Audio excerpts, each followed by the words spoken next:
Good afternoon mga ka-sniper. So ayan mga ka-sniper, ito na po yung sinasabi natin na isang kapatid ni Tactical Standard. So ito po yung ating Tactical Compact. So ayan, napakaganda kung makikita nyo, regulated na rin po yan. 3 inches lang po ang plenum nyan, sangka pa. So ayan, bigay po natin ang kanyang specs. So ito pong ating Tactical Compact 2026 ay 16 inches barrel. Ayan, yung barrel po natin na yan ay naka-shrouded. Kung makita nyo, nilagyan ko lang po siya ng silencer para mas tahimik pagka ginawan po natin ang honest review.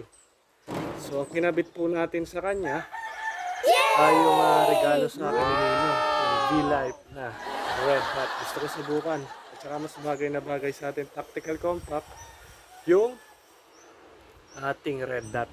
So scope po talaga yung nakakabit dapat dyan para masubukan, pero subukan natin yung V-Life na red dot. So naka-shrouded barrel na nga po ito, yung 16 inches. Kaya napakaganda, kahit wala ka pang silencer o suppressor, very silent na ang kanyang sound. Naka-smooth twist full groups barrel po to with 38 liters tank or 0.38 liters tank. Maximum pressure po na pwedeng ikarga ay 3,000 PSI max pressure. So ayan po. So naka-regulated po siya sa 1,800 only. So 1,800 PSI ang reg pressure niya. So pinutok na natin to sa kanina ng 5 shots nung nag-zero tayo. Pero tingnan niyo yung gauge niya.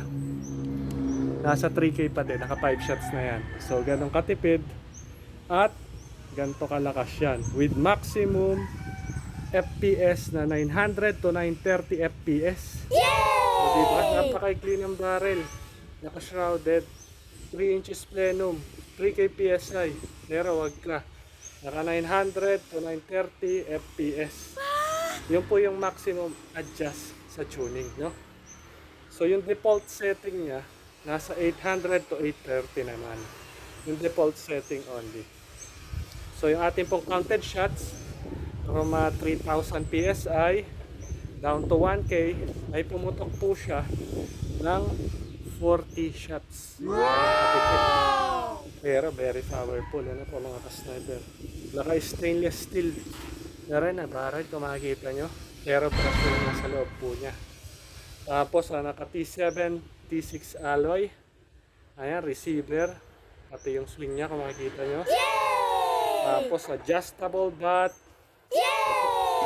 Adjustable pa rin po yung bat natin. Ayan. Tapos, ang kagandahan po dyan sa adjustable bat natin, yung request ng iba, retractable na rin po siya. Bukod sa retractable, ngayon po 2026, yung ating Tactical Compact, kung makikita nyo, very compact po siya. Napakaganda pang sport and competition, ay foldable na rin po. So, ito po yung kanyang lock dito. Alisin natin para makita nyo. Okay, so may lock lang po yan dito. Then may fold nyo na po siya. Pwede nyo na po siyang ilagay sa backpack. Kaya, di ba? So napakadali lang din po ibalik. Ayan. Then, dalhin nyo lang na yung lock para ikakabit nyo ulit siya. So, ayan po. Adjustable, retractable, and foldable. Nakita nyo na po. Then, pwede nyo rin po siyang i-remove kung gusto nyo. Lahat nasa kanya na po. Removable na rin po ito. Paano? Alisin nyo lang po yung hex dito using yung Allen wrench. Then, pwede nyo na pong tanggalin ito. Ito lang po magiging itsura niya. So, diba? Ayan po yung mga request ng ating mga solid ka sniper. Kaya dito po sa atin sa Cavite Air Rifle Sniper ay customize at naka-fine tuning yung ating mga unit. Hopefully, naririnig nyo ako. Gumamit po ako ng ultra pads para mas clear. Dahil kung nakikita nyo, yung kumot na yun kanina pang nililipad-lipad, malakas ang hangin. Kaya naisipan kong itest para ipakita sa inyo, kahit malakas ang hangin, using red dot, yung ating V-Life red dot, ay ating tatargetin yung 25 meters. So, shoutout muna tayo mga ka-sniper. Shoutout tayo sa ating mga solid ka-sniper dyan na walang sawang sumusuporta sa ating channel. So, unang-una kay Juan Cortado Jr. Shoutout sa'yo, solid ka sniper. Kay Ton Roma, solid ka sniper din natin yan. Kay Larry De Los Santos, shoutout. Kay Jersey Bon at kay Tatay Francisco Langgaman, Banaw, shoutout po. Kay Mark Randy Begay, shoutout sa'yo ka sniper. Kay Rolando Cortez, shoutout sa'yo. Kay Junrick Panalangan, kay Jerry Cartena, shoutout po. Kay Lawrence Lakatan, shoutout sa'yo ka sniper. Solid ka sniper natin to na Coast Guard. Ka-group namin si Gio Clay, shoutout sa'yo ka sniper. Kay Bon Lawrence, shoutout sa'yo ka sniper. So isang Navy po to, ka-group din namin to si Bon Lawrence. Si Lazaro Arnold Kaagbay, shoutout sa'yo ka sniper. Kay Eric Semo, shoutout sa'yo ka sniper. So shoutout din sa aming grupo sa Team Guards, sa mga ka-group ko, shoutout, di ko na maisa-isa. Kay Kuya John T. Santos, dating army po yan, si Kuya John T. Santos. Kay Kuya Reynaldo, saka po kay Kuya, pangalan ito, isa sa inyo lahat, Team Guard, shoutout. Gagawa tayo ng short video dito, ng honest review, hindi natin ikakat. Nandun pa rin tayo. Yan. So dito na natin ilalagay yung camera natin, no? Nakita nyo. Gano'ng katindi. O doon na lang, isusunod natin. Add na lang natin ito sa video. Kasi hindi nyo nakita yung ating honest review na tinira natin. Naputol using ultrapad pala. Pag nag 10 minutes ka, eh ikakat na automatic ang video. So ito. Pwesto tayo. Inisprayan ko lang ulit. So naka 25 shots na tayo. Pero may 25 shots ha. Pero kapraso pa lang binababa niya sa 3,000 PSI. So yun yung ating naka-fine tuning customized unit. So ayan. Introduction lang naman yung kanina. Ayos lang yun kahit naputol siya. Maidudugtong natin tong honest review. Hindi tayo magkakat sa shooting. Diba? So alright, subukan natin. Yan ang mga subscriber dahil tayo ay naglakad. So 25, 26, 27, 28, 29, 30, 31, 32, 33, 34, 35. Kumuha ko ng 10.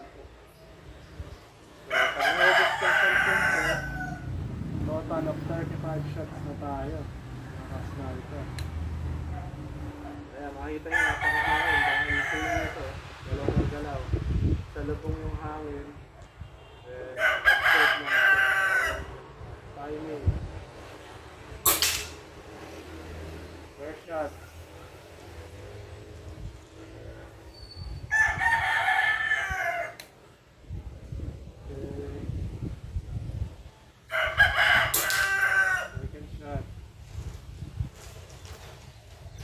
Lipad na lipad, lakas ng hangin. Kaya kabigat yung kumot na yan para paangatin ang lakas ng hangin. Diba?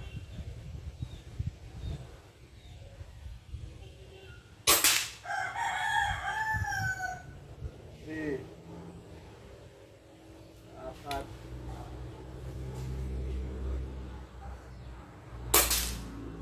4. 25 meters po ito, 25. Using V-Light red card. Lakas ng hangin, ha? Makakat yung kumot. So, pang 6 na to, pang 6.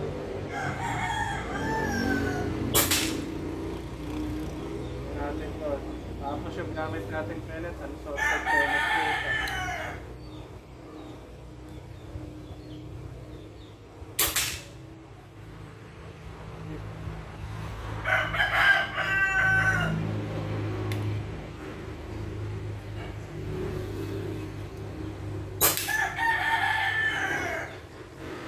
Shot.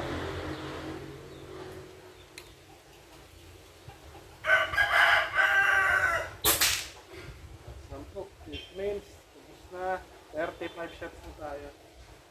At 35 shots na.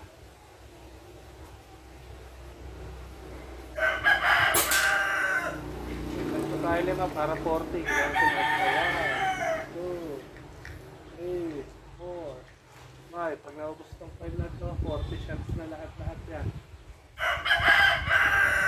So, gaya na sabi ko mga ka-sniper, napakaganda. Kahit wala na kayong dalang pack or scuba truck or hand pack, ay maganda to. Ang competition, sport, and habits.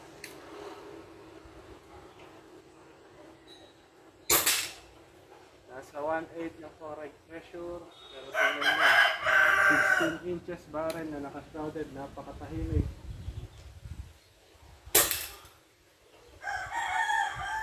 Natin, last 2, mabilisan lang. Last 1, ika 40 shots na tayo. Tapos pakita kayo na titira pa niyang karga.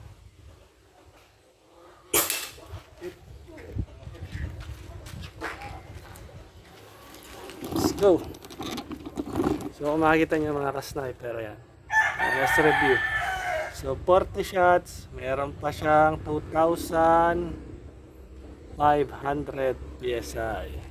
Tapos reg pressure niya, naka-stay sa 1.8. So ganyan. Ito lang yung ating V-Life red dot, sayang ang battery. So let's go. Tingnan natin yung result. Ayan, pinilit ko yung camera, naka-airpods tayo, ultrapads. Ngayon ko lang kasi ito sinubukan. Si ultrapads pala, pagka nag 10 minutes ka, ikakat na. Ayan. So ayan, napakaganda. Dito. Groupings. Ito lahat ang groupings. Nandito lahat yan, makita nyo. Pasok sa daliri. Naka po. Ito gapiso eh. Point of aim, ginigitna ko yan eh. Gitna. Nandito lahat yan. So gaano katindi. So mga ka-sniper. So maraming salamat mga sniper. Hindi ako kontento na hindi ko papakita. Titira natin dun sa ating target para makita niya ating honest review. Alright. Ang mga unit po natin, marami pa rin hindi nakakaalam. Ang kaibahan ng naka-fine tuning sa naka-factory setting default. So magkaiba po yan. Pag ilabas sa factory setting default. Yung galing po dito sa atin sa Cavite Air Rifle Sniper, dahil tayo po ay vlogger, gusto natin mapaganda yung performance, ay naka-fine tuning or naka-customize. Magkaiba po yan. Marami nag-chat na, sir, ba't ganito po yung sa akin? Ang tanong ko sa kanila, kanino nyo po ba na bili yung unit nyo? So itanong nyo po sa kanila. So ganun na po ka-sniper.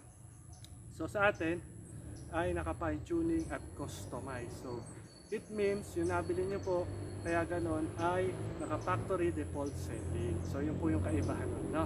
So maganda rin naman po yan, pero kung gusto nyo na customize at best performance, gaya ng mga ginagawa natin, long range shooting 100 meters or 150 meters ginawa natin nung 2023 o 2024 kung hindi ako nagkakamali. So pasok sa piso, 5 tira, no? So ganon.